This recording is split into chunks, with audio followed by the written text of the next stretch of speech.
somos crentes e crente nunca deve perder a esperança. Pois bem, gente, me chamo Manuel, se você não me conhece, e nós vamos encerrar hoje a série Simplesmente Jesus, vencendo a crise da fé.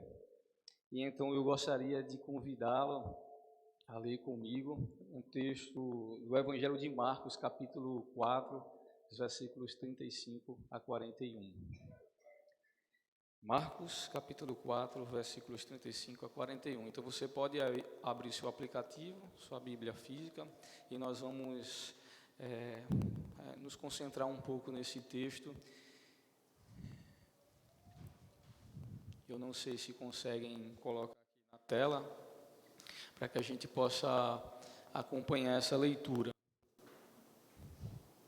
Marcos, capítulo 4, versículos 35 a 41. Ok? Naquele dia, de tardinha, Jesus disse aos discípulos: vamos para o outro lado do lago. Então eles deixaram um povo ali, subiram num barco em que Jesus estava e foram com ele. E outros barcos o acompanharam. De repente, começou a soprar um vento muito forte. E as ondas arrebentavam com tanta força em cima do barco, que ele estava ficando cheio de água. Jesus estava dormindo na parte de trás do barco, com a cabeça numa almofada. Então os discípulos o acordaram e disseram: Mestre, nós vamos morrer. O Senhor não se importa com isso? Então ele se levantou, falou duro com o vento e disse ao lago: silêncio, fique quieto. O vento parou e tudo ficou calmo. Aí ele perguntou: por que é que vocês estão assim tão medrosos? Vocês ainda não têm fé?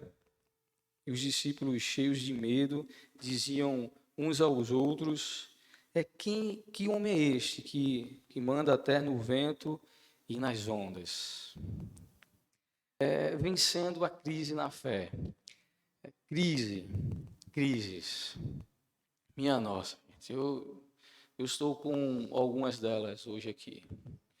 Eu não sei se é dos rins, da coluna, mas eu estou meio que assim sentindo as minhas costas. Mas eu penso que quando a gente olha para a vida, quando eu olho assim para a minha vida, e se eu tivesse o privilégio de vê-la numa timeline, vocês sabem o que é timeline, né? Uma linha de tempo. Se eu pudesse ter a oportunidade de ver a minha vida numa timeline expandida, eu garanto a vocês que o que mais eu iria ver ali pontuado como pinos marcando o tempo seriam crises. Eu tenho percebido ao longo da minha trajetória de vida, eu irei fazer dia 11 de maio agora 36 anos. Então eu estou aberto a receber presentes, inclusive eu posso fornecer o Pix para vocês. É brincadeira, a gente não leva isso a sério não, tá? Mas se quiser dar, tudo bem. Mas eu comecei a observar que ao longo da minha vida, e eu não sei se você tem essa percepção, mas pelo menos para mim isso está assim, claro, evidente, é que quando tudo parece estar certo, quando tudo está assim, muito tranquilo, muito alinhado, quando todas as coisas parecem estar no seu devido lugar, quando tudo está indo muito bem, funcionando muito bem, então hoje eu começo a desconfiar. Quando eu percebo isso, logo me acende uma lâmpada dizendo: te prepara porque vai vir crise pela frente. Eu tenho descoberto isso, e é verdade. Eu não sei se vocês têm essa percepção também. Justamente nos melhores momentos da nossa vida, nós somos surpreendidos com crise. E eu já tive crise de todo tipo e de todo gosto. Eu já tive crises pessoais, já tive crises familiares, crises conjugais, já tive crises financeiras, já tive crises na área profissional, eu já tive crises na igreja, eu acho que ninguém aqui teve, com certeza ninguém teve. Eu já tive crises em minha fé, eu acho que também ninguém teve. E algumas dessas crises foram provocadas por mim mesmo. Eu reconheço, eu fui o culpado por experimentar algumas crises. Outras crises, eu simplesmente assim fui passivo. As pessoas me colocaram, eu sofri as consequências das atitudes delas, das decisões delas. Mas enfim, eu enfrentei essas crises de algum modo, seja pelas minhas próprias ações ou pelas ações de outras pessoas. Mas o importante é que, apesar de todas essas crises, eu sobrevivi. Eu sobrevivi e você também. E nós estamos aqui. Eu não sei se vocês. É que eu sou ruim pra caramba de piada, mas essa música aí é muito cantada. Eu sobrevivi, eu sobrevivi. Mas é isso, nós sobrevivemos, nós estamos aqui, graças a Deus.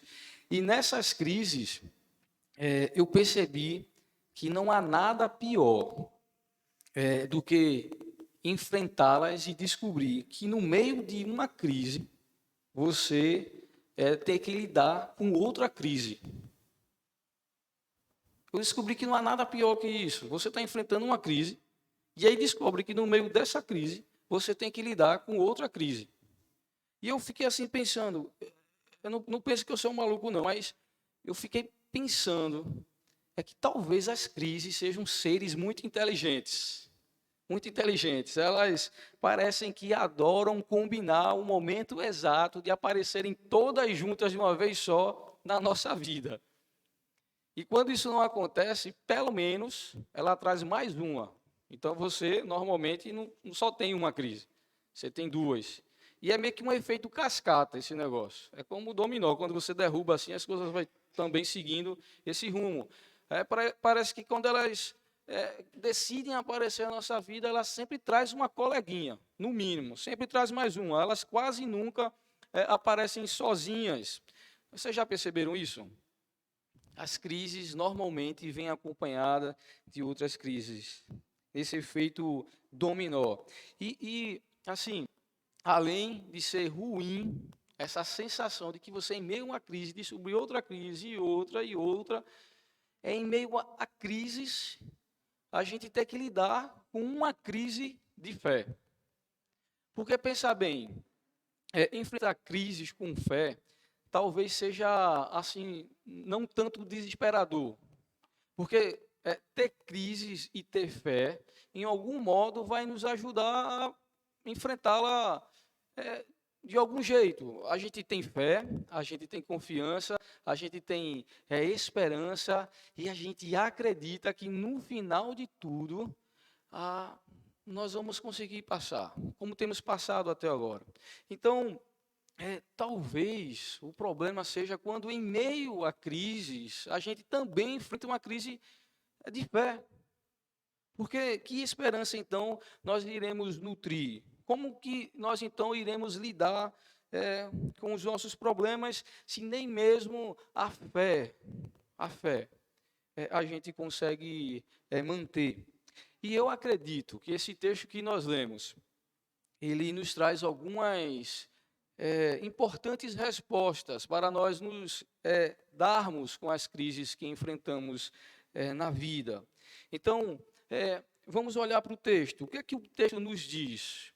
O texto nos fala que são um grupo de homens que estão entrando num barco, atravessando um lago em direção à outra margem. Então, no meio do trajeto, eles então enfrentam uma tempestade. E o mais interessante é que eles não estão sozinhos. Eu falo sozinhos no sentido do barco com os discípulos e Jesus. Há outros barcos ali à volta. Eu não sei se você percebeu, mas diz que outros barcos também seguiam este barco que estavam os discípulos e Jesus. E esses outros barcos deviam ser também barcos de discípulos de Jesus, de seguidores de Jesus. E isso é um detalhe muito importante. Que não é somente o barco dos apóstolos, daqueles que estavam mais próximos de Jesus, que estava ali no meio do barco enfrentando a tempestade. Era também o quê? Todos os demais barcos. Todos os demais barcos. E é interessante olhar para isso, porque todos eles estão atravessando o lago, indo em direção a um lugar específico, que é chegar na outra margem, e todos eles têm que lidar com a tempestade. E todos eles, pelo menos me parecem, têm uma coisa em comum: Jesus. Jesus.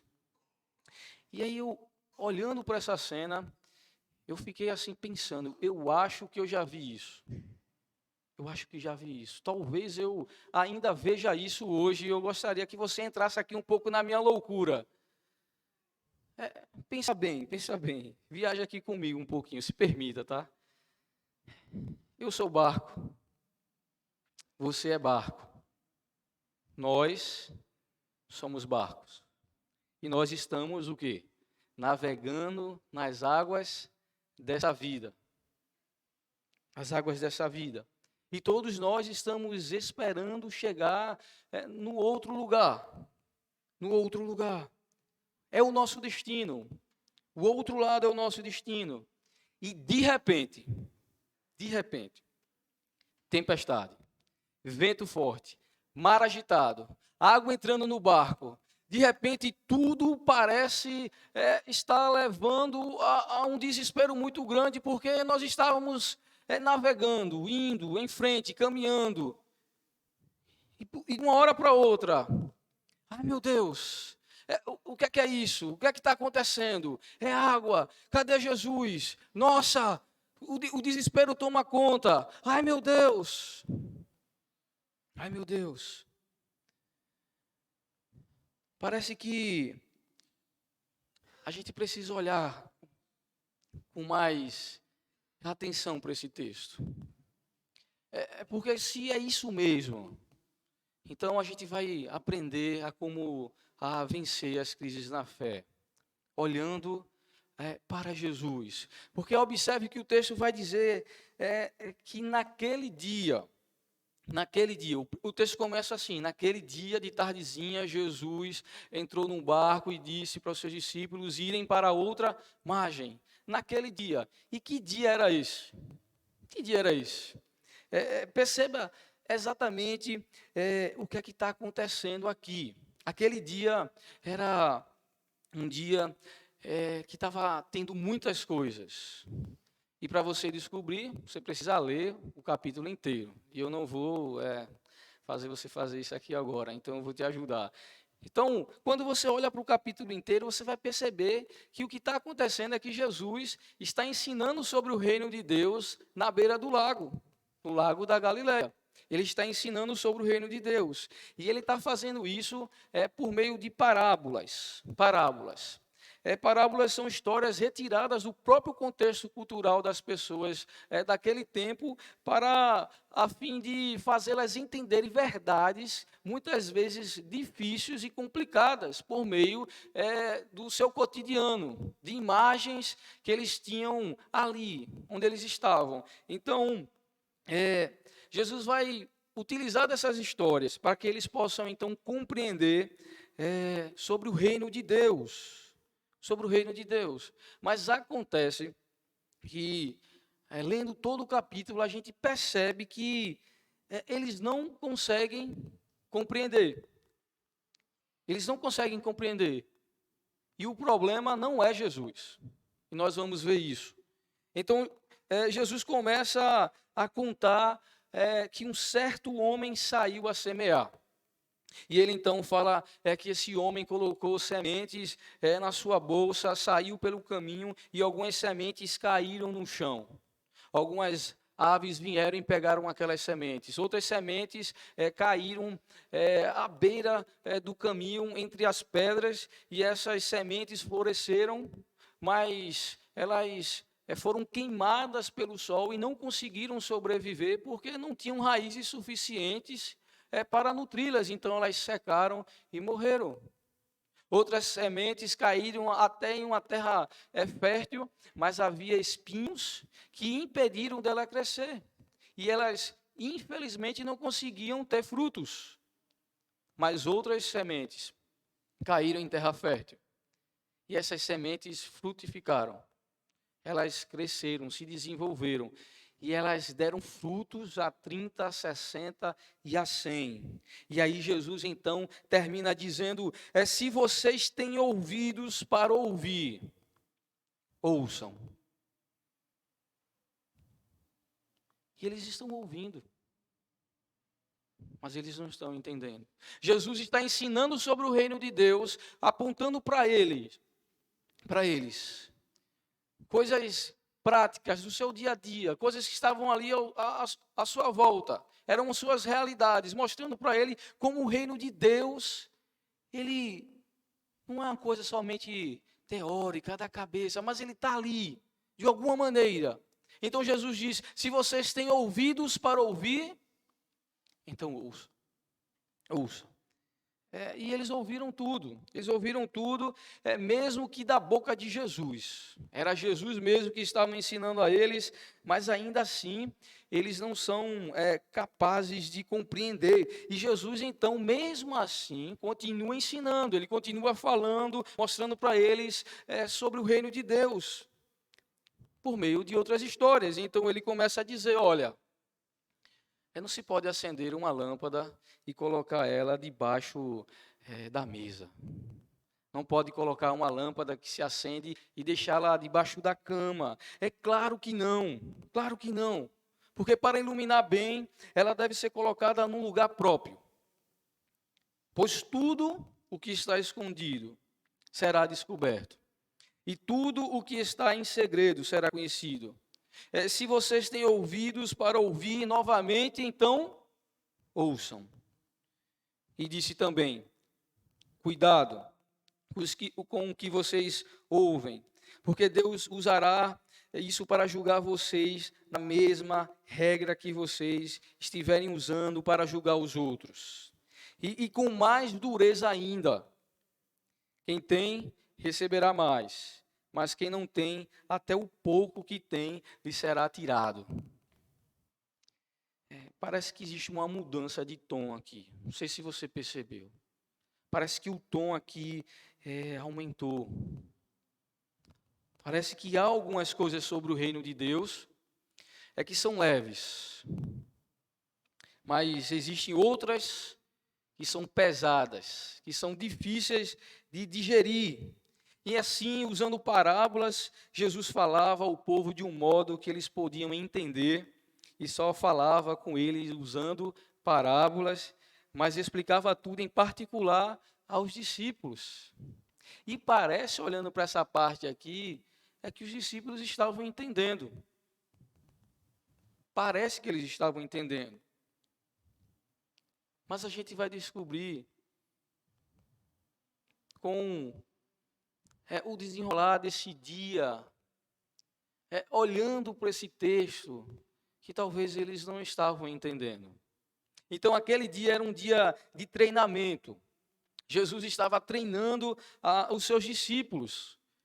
Mas acontece que, apesar de todo o treinamento, todo o esforço de Jesus para ensinar a eles verdades do reino de Deus, inclusive utilizando histórias que diziam respeito às suas próprias histórias de vida, eles ainda não haviam entendido muito bem o que significava o reino de Deus. E por que eu afirmo isso? Porque veja a maneira com que eles interrompem a soneca de Jesus em meio à tempestade do barco. Mestre, nós vamos morrer. O Senhor não se importa com isso. É assim que os discípulos de Jesus, que passaram o dia inteiro ouvindo Jesus falar sobre o reino de Deus, despertam Jesus do seu sono. Mestre, nós vamos morrer. Agora, observe a própria pergunta de Jesus em seguida. Por que é que vocês são assim, tão medrosos? Vocês ainda não têm fé? Na maioria das vezes, quando não entendemos o que Jesus diz.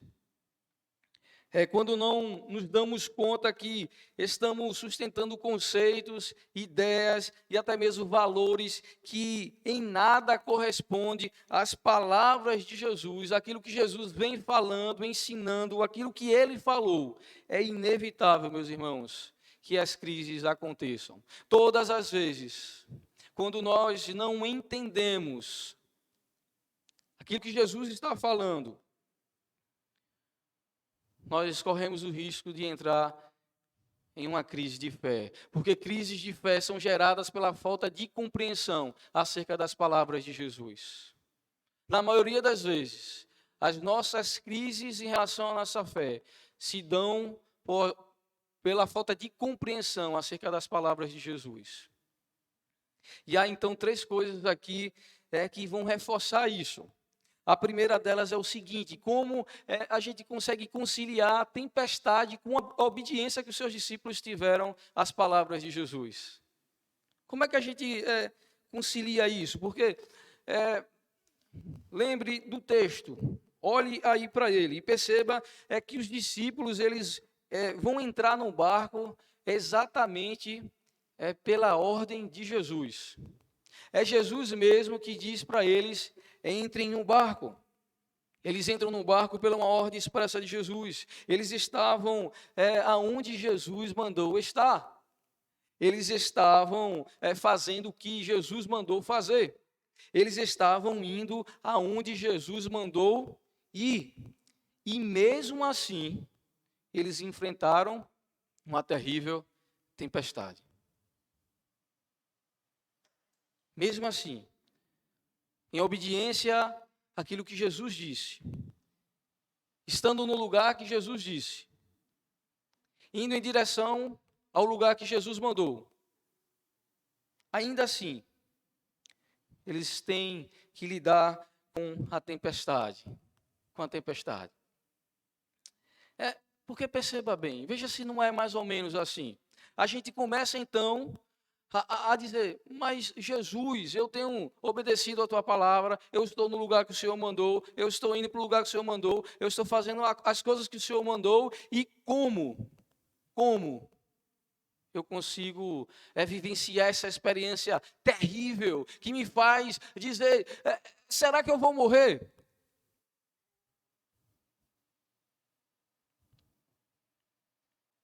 A gente vive nessa luta de como conciliar as nossas crises com as palavras de Jesus. A segunda coisa é como nós conciliamos a tempestade com a presença de Jesus. Às vezes a gente acredita tanto que o fato de Jesus estar em nossa vida nos poupará de enfrentar crises. A gente acredita, se Jesus está no barco, ele vai me poupar das tempestades. Que ser cristão, que viver uma vida de obediência a Deus, irá nos livrar de dores e de sofrimentos. A gente até esquece que Jesus estava presente numa festa de casamento e faltou o quê? Vinho. E o que o vinho significa para uma festa? Alegria, comemoração e mais festa. Então a gente começa a pensar: se Jesus está na minha vida, então eu tenho que viver uma vida muito feliz, muito alegre, muito espetacular. Eu tenho que viver uma vida assim como na primeira parte do casamento. E depois que a gente casa, descobre que tem brigas, né?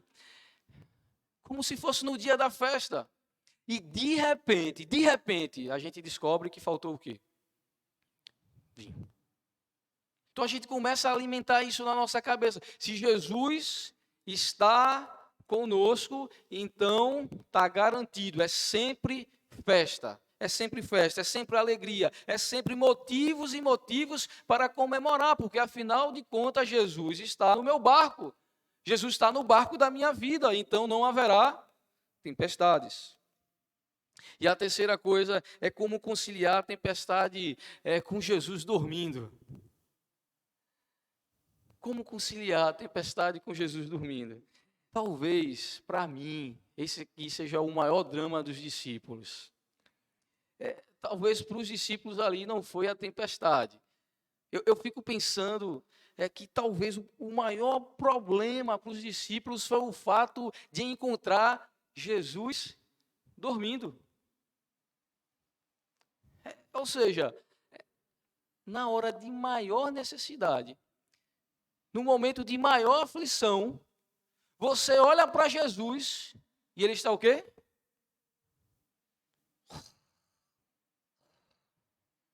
Dormindo. Como assim, Jesus? Você não está vendo o que é que está acontecendo? Jesus, como é que é isso? Você não está percebendo que as ondas estão entrando dentro do barco, o vento está muito forte, parece que a gente vai afundar, Jesus, a gente vai morrer, Jesus. O senhor está dormindo? Quem nunca de nós não teve essa sensação que em meio às crises, em meio às dores, em meio ao sofrimento, em meio às lutas, parecia, não é que Jesus estava dormindo, mas é que ele está totalmente desapercebido. Que parece que Jesus não está nem aí. Jesus, onde é que o Senhor está? Eu não consigo lhe ver. Jesus, você já teve essa sensação? Você já experimentou essa frustração e de em meio a dores, a angústias, a sofrimento, a crises, a falta de fé? Onde está Jesus? Onde está Jesus? Então, crises na fé normalmente são geradas por essa falta de compreensão acerca do que Jesus nos diz. E então a gente fica pensando num Jesus que nunca falou o que a gente está acreditando que ele falou e não é aquilo que ele é. Porque se nós estamos entendendo o que Jesus falou, se nós realmente sabemos quem é Jesus, então a gente não vai ter problema para conciliar todas essas coisas. A gente não vai ter dificuldade para conciliar a obediência a Jesus com as dificuldades da vida. A gente não vai ter dificuldades para conciliar a presença de Jesus na nossa vida com as crises da vida. A gente não vai ter dificuldade para conciliar as crises da vida com essa sensação que temos e que Ele não está nem aí. Porque veja, o dia inteiro Jesus está falando sobre o reino. E o dia inteiro Jesus está com quem? Com eles. O dia inteiro Jesus está ensinando. E num momento específico, diz para eles: entrem num barco e vamos para o outro lado. Como se passou pela cabeça desses homens que passaram o dia inteiro ouvindo verdades profundas sobre o reino de Deus, que de repente uma tempestade fosse capaz de tirar a vida deles, se ali, mesmo que dormindo, estava o Senhor de toda a criação? Como se passou pela mente desses homens que Jesus poderia falar alguma coisa e não acontecer, de modo que se Jesus disse, vamos para outra margem, eles chegariam.